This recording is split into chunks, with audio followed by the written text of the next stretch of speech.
Hi friend, சட்டுன்னு ஒரு breakfast பார்த்தரலாம். ராஸ் சேமியா வச்சு ஒரு பேனில் ஆயிலை ஊற்றிக்கோங்க. அதுக்கு தேவையான வெங்காயம், தக்காளி, கருவேப்பிலை, இஞ்சி, பூண்டு, பட்டை, கிராம்பு, ஏலக்காய் இதெல்லாம் எடுத்து வச்சுக்கோங்க. அப்புறம் துருவின தேங்காய் கொஞ்சம். இப்போ அந்த ஆயிலில் ஏலக்காய், பட்டை, கிராம்பு ஆட் பண்ணிக்கலாம். அது நல்லா பொரிஞ்சதும் நாம் கட் பண்ணி வச்சுக்கிற வெங்காயத்தை ஆட் பண்ணிக்கலாம்.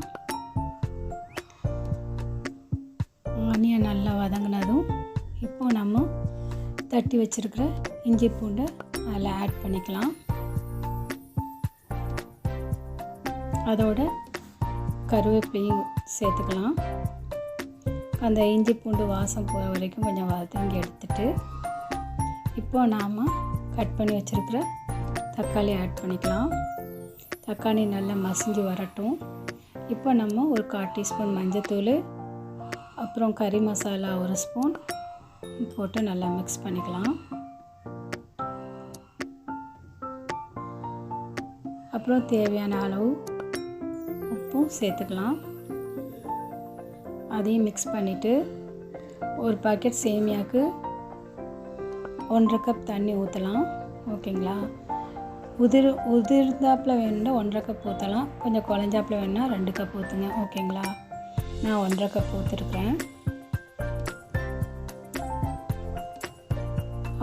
இப்போ நாம் துருவி வச்சுருக்கிற தேங்காயையும் அதில் ஆட் பண்ணிக்கணும். ஆட் பண்ணி ஒரு மிக்ஸ் பண்ணிவிட்டு இது நல்ல கொதி வரணும். கொதி வந்ததுக்கப்புறம் மிக்ஸ் பண்ணியாச்சு. இப்போது நல்ல கொதி வரணும்.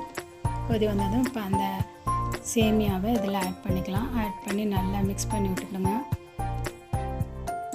கொஞ்சம் ஒரு 2 மினிட்ஸ் ஒரு ஹை ஃப்ளேமில் வச்சுட்டு அப்புறம் அதை 5 மினிட்ஸ்க்கு லோ ஃப்ளேமில் வச்சு எடுத்து பாருங்கள்.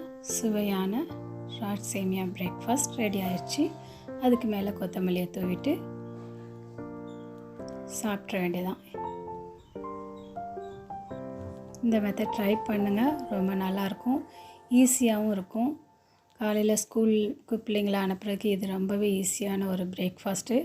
பிடிச்சிருந்தால் லைக் அண்ட் சப்ஸ்கிரைப் பண்ணுங்கள். தேங்க்ஸ் ஃபார் வாட்சிங்.